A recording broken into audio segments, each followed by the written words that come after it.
తెలంగాణ సచివాలయంలో సీఎం రేవంత్ రెడ్డి నేతృత్వంలో జిల్లా కలెక్టర్ల సమావేశం సుదీర్ఘంగా కొనసాగుతోంది. ఉదయం 10 గంటలకు ప్రారంభమైన ఈ అత్యున్నత సమావేశంలో ఉన్నతాధికారులకు సీఎం దిశానిర్దేశం చేస్తున్నారు.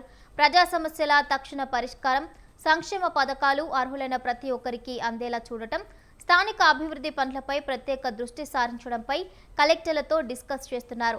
ప్రధానంగా ప్రజాపాలన ప్రగతి ప్రణాళిక కార్యక్రమం అమలుపై చర్చిస్తున్నారు. ప్రభుత్వ పాలనను ప్రజల చెంతకు చేర్చడమే లక్ష్యంగా ఈ నెల మార్చి 6 నుంచి జూన్ 12 వరకు మొత్తం 99 రోజుల పాటు ఈ ప్రత్యేక కార్యక్రమం కొనసాగనుంది. ఎన్నికల హామీల అమలు, సంక్షేమ పథకాల పంపిణీ, క్షేత్రస్థాయిలో పెండింగ్లో ఉన్న అభివృద్ధి పనులను వేగవంతం చేయడమే ముఖ్య ఉద్దేశంగా కార్యక్రమాన్ని నిర్వహిస్తున్నారు.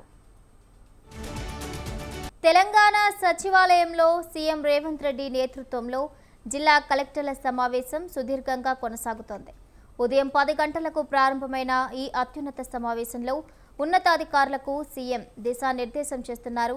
ప్రజా సమస్యల తక్షణ పరిష్కారం, సంక్షేమ పథకాలు అర్హులైన ప్రతి ఒక్కరికి అందేలా చూడటం, స్థానిక అభివృద్ధి పనులపై ప్రత్యేక దృష్టి సారించడంపై కలెక్టర్లతో డిస్కస్ చేస్తున్నారు.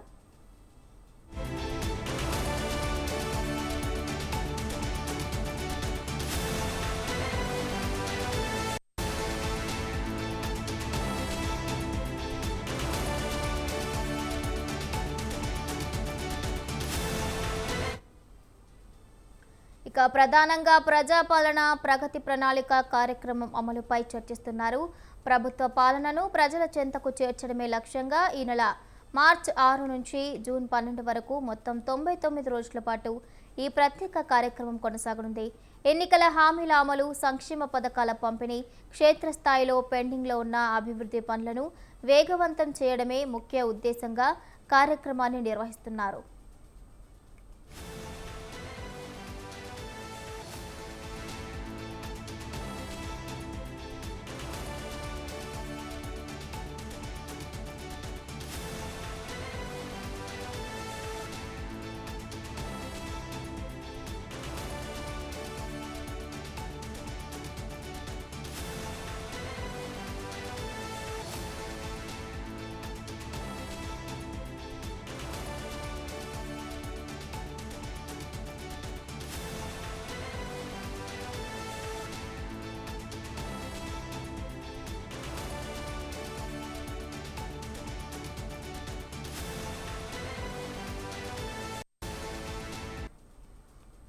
ఇక సచివాలయంలో జరుగుతున్న సమావేశానికి సంబంధించి పూర్తి అప్డేట్స్ మా ప్రతినిధి రాణా ప్రతాప్ సెక్రటేరియట్ నుంచి లైవ్ ద్వారా అందిస్తారు. రాణా ప్రతాప్.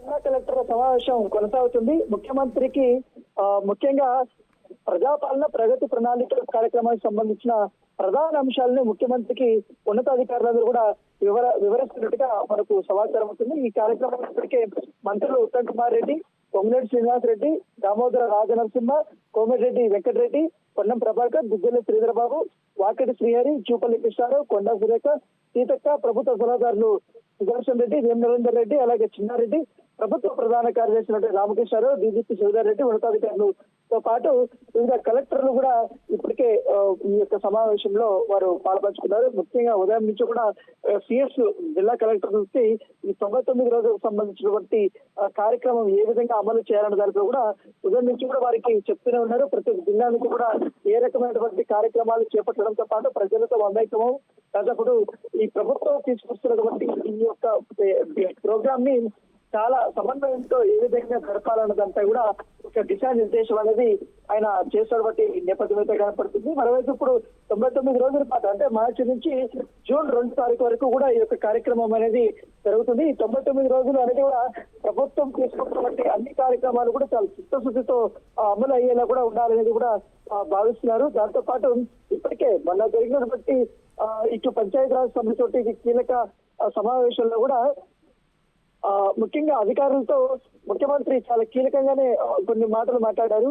ఎందుకంటే ప్రభుత్వం అమలు చేస్తున్న పథకాలు కానీ, ప్రభుత్వ పనులు కానీ, ప్రజాప్రయోగ కార్యక్రమాలకు రాష్ట్ర ప్రజలకు మరింత చేరువ చేయాలన్నదే ఈ ప్రజాపాలన అలాగే ప్రగతి ప్రణాళిక కార్యక్రమం చేపడుతున్నాం. కాబట్టి ప్రతి ఒక్కరూ ఈ మార్చి 6వ తేదీ నుంచి జూన్ 12 వరకు 99 రోజుల పాటు ఈ ప్రణాళికలు అమలు చేయాల్సిందిగా అన్ని శాఖల కార్యదర్శులకి ఆయన ఇప్పటికే ఉన్నతాధికారులకైనా ఆదేశాలు జారీ చేశారు.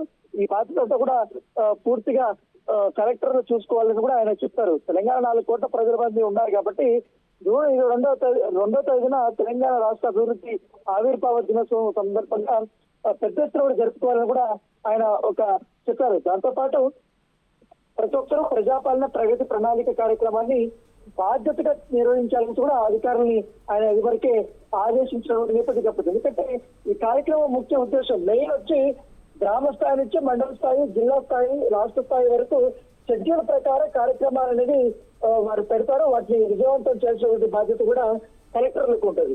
దాంతో పాటు అందుకు అవసరమైన ప్రణాళిక కూడా ఇప్పుడు వెంటనే సిద్ధం చేసి ఆచరణలో చూపించడం కూడా ముఖ్యమంత్రి అధికారులకి ముందుగా చెప్పారు. కాబట్టి దానికి సంబంధించిన ప్రణాళిక ఇప్పుడు ముఖ్యమంత్రికి అధికారులు వివరణ ఇస్తున్నారు. దాంతో పాటు ప్రత్యేక లోగో కూడా ఇవాళ తయారు చేశారు కాబట్టి అది కూడా రిలీజ్ చేయబోతున్నారు. దాంతో పాటు 99 రోజుల పాటు నిర్వహించే కార్యక్రమాలకు షెడ్యూల్ కూడా ఇప్పుడు వారు ప్రకటించబోతున్నారు. అంటే ఏ రోజు ఎలాంటి కార్యక్రమాలని.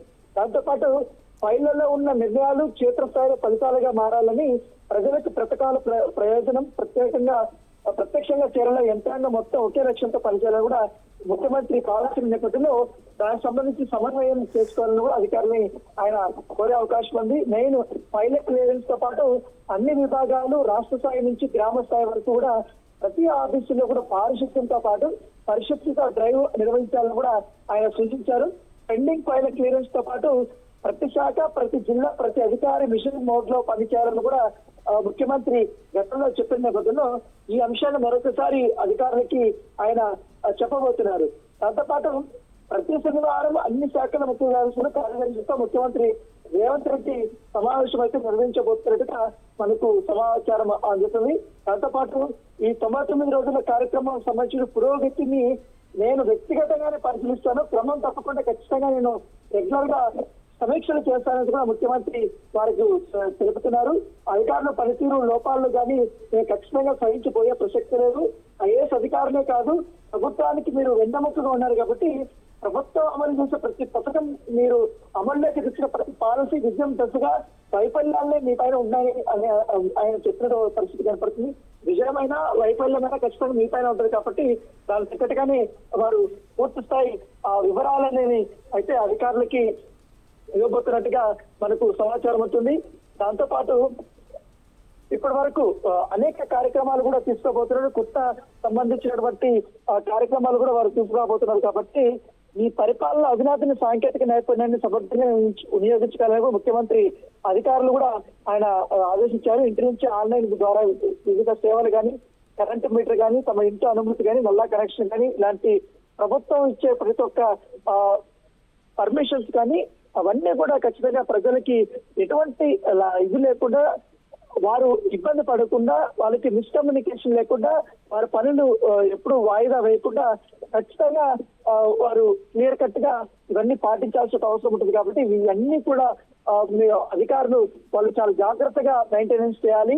ఎక్కడ కూడా పొరపాటు అనేది చేయకూడదు. ఎందుకంటే ఈ కార్యక్రమం చాలా కీలకంగా తీసుకున్నాం కాబట్టి ప్రతి ఒక్కరూ కూడా ఎంతో శ్రద్ధతో ఈ యొక్క కార్యక్రమం నిర్వహించాలని కూడా ముఖ్యమంత్రి రేవంత్ రెడ్డి కలవబోతున్నారు. దాంతోపాటు ఏ ఫైల్, ఏ అర్జీ ఎక్కడ ఉందో కూడా దరఖాస్తుదారు తెలుసుకునే విధంగా సునాయాస విధానం అనేది కంపల్సరీ కూడా అమలు చేయాలి. ఎందుకంటే ఒక వ్యక్తి వచ్చి అర్జీ పెట్టుకుంటే వారి ప్రాబ్లం సాల్వ్ అయిందా లేదా, ఎంతవరకు వచ్చింది, ఏ అధికారితో మాట్లాడుతున్నారు, ఎప్పటి లోపల మీ యొక్క సమాచారం మొత్తం మీ ప్రాబ్లం సాల్వ్ అవుతుందన్న దానిపై కూడా పూర్తిగా వివరాలు అయితే వారికి ఇచ్చేలాగా మొత్తం అధికారులు ఉండాల్సినటువంటి సిచ్యువేషన్ ఉంటుంది. కాబట్టి దాంతో పాటు ఈ సాంకేతికని భారీ స్థాయిలో కూడా మీరు వాడుకోవాల్సిన అవసరం ఉంటుందని కూడా ముఖ్యమంత్రి చెప్పినట్టుగా మనకు సమాచారం అవుతుంది. దాంతో పాటు సంక్షేమ పథకాలకు సంబంధించిన అంశంలో చాలా పకడ్బందీగా మీరు అమలు చేయాల్సిన అవసరం ఉంటుంది. ఇందులో కూడా సాంకేతికను మీరు కంపల్సరీగా యూజ్ చేసుకుని చెప్తున్నారు. ముఖ్యంగా ప్రభుత్వం చాలా ప్రతిష్టాత్మకంగా తీసుకొచ్చినటువంటి 500 గ్యాస్ కానీ, మహాలక్ష్మి కానీ, రేషన్ కార్డులు కానీ, ఈ 200 యూనిట్ల ఉచిత విద్యుత్ కానీ, దాంతో పాటు ఆరోగ్యశ్రీ అర్హులైన వాళ్ళందరికీ చేర్చడంతో పాటు సొంత ఇల్లు లేనటువంటి వారికి అందరికీ కూడా సొంత ఇల్లు అందించాలనేది మనం ఒక లక్ష్యంగా చేసుకున్నాం కాబట్టి ఆ దరఖాస్తుదారులు కూడా వారికి పూర్తిస్థాయి సమాచారము అనేది ఇవ్వాలి. పైగా ఎక్కువగా లబ్ధిదారులకు మాత్రమే ఈ యొక్క ఇల్లు కానీ ఇవన్నీ కూడా ప్రజా సంక్షేమ పథకాలను కూడా అందజేయాలనే ఉద్దేశంతో ఉన్నాం కాబట్టి అవి ఎక్కడ కూడా పొరపచ్చాలు లేకుండా విమర్శలకు దారితీయ లేకుండా ఖచ్చితంగా అధికారులు మానిటరింగ్ చేసుకోవాలని కూడా ఇప్పటికే అధికారులు ఆయన హెచ్చరిస్తున్నటువంటి నేపథ్యం అయితే కనపడుతుంది. దాంతోపాటు ఆయన చాలా ఇంకొక కీలకమైనటువంటి నిర్ణయం తీసుకున్నారు. ముఖ్యంగా మామూలుగా అయితే ఏదైనా గవర్నమెంట్ స్కూల్కి వెళ్ళినా, గవర్నమెంట్ కాలేజ్కి వెళ్ళినా, లేకపోతే ప్రభుత్వ ఆసుపత్రికి వెళ్ళినా అక్కడ నీట్నెస్ ఉండదు, మెయింటెనెన్స్ ఉండదు అనేది కూడా దశాబ్దాల నుంచి అనేక మంది కూడా కామెంట్ చేస్తుంటారు. కాకపోతే ఇక మీదట అలా ఉండడానికి వీల్లేదు. మొత్తం రాష్ట్ర వ్యాప్తంగా ఉన్నటువంటి అన్ని స్కూల్స్ కానీ, అన్ని ప్రభుత్వ ఆసుపత్రులు కానీ, కాలేజ్ కానీ పరిశుభ్రంగా ఉండాలి. వాటి మెయింటెనెన్స్ బాధ్యతలు, దాంతోపాటు వాటికి కావాల్సిన నిధులు కూడా పూర్తిగా సమకూర్చడానికి ప్రభుత్వం రెడీగా ఉంది కాబట్టి దాని తగ్గట్టుగా మీరు ప్రణాళికలు అనేది సిద్ధం చేసుకోవాలి. జూన్ 2వ తారీఖు వచ్చే కొందరికి ప్రతి ఒక్క ప్రభుత్వ స్కూల్స్ కానీ, ప్రభుత్వ ఆసుపత్రులు కానీ, అలాగే ప్రభుత్వ కార్యాలయాలు కానీ అన్నిట్లో కూడా ఈ యొక్క సెలబ్రేషన్స్ అనేది చాలా ఘనంగా అనేది జరపాలి అనేది ముఖ్యమంత్రి భావిస్తున్నారు. దానితో పాటు మొత్తం 100 నియోజకవర్గాల్లో ఇంటిగ్రేటెడ్ స్కూల్స్ ని ఏర్పాటు చేయాలని కూడా ఆయన భావిస్తున్నారు కాబట్టి దాని తగ్గట్టుగా ప్రతి ఒక్క నియోజకవర్గంలో సపరేట్ గా నిధులు కూడా ఆయన కేటాయించబోతున్నారు. ఇప్పుడు ఈ 99కి సంబంధించిన ప్రజాపాలనకు సంబంధించి ఈ కార్యక్రమంలో ఎలా రూపొందించాలా, ఏంటి, అధికారులకు ఎలాంటి దిశానిర్దేశం చేయాలని కూడా ఒక రిపోర్ట్ రెడీ చేశారు. ఆ రిపోర్ట్ బేస్ చేసుకుని ఇప్పుడు పూర్తిగా ఆయన కలెక్టర్ తో మాట్లాడుతున్నారు. దాంతోపాటు ఈ 2.5 సంవత్సరాల పాటు కొంతమంది ఐఏఎస్ ఆఫీసర్స్ పనిచేశారు, కలెక్టర్లుగా పనిచేశారు. దాంతో సెక్రటేరియట్ లో ముఖ్యంగా పలు శాఖలకి కార్యదర్శులుగా కూడా వారు ఉన్నారు కాబట్టి వారి యొక్క పనితీరు పైన కొంతమంది పైన ముఖ్యమంత్రి అసహనం వ్యక్తం చేస్తున్నారు, కొంత అసంతృప్తిగా ఉన్నారు కాబట్టి వారి పనితీరు మెరుగుపరుచుకునే విధంగా కూడా ఇవాళ ఆయన మాట్లాడబోతున్నట్టుగా మనకు సమాచారం అవుతుంది. సో చూడాలి, దాదాపు 2 గంటలు 3 గంటల పాటు కూడా ఈ యొక్క సమావేశం జరగబోతుంది. చాలా కీలకమైనటువంటి సమావేశంగానే ప్రభుత్వం భావిస్తోంది. Right, thank you Rana Pratap, thank you for the updates.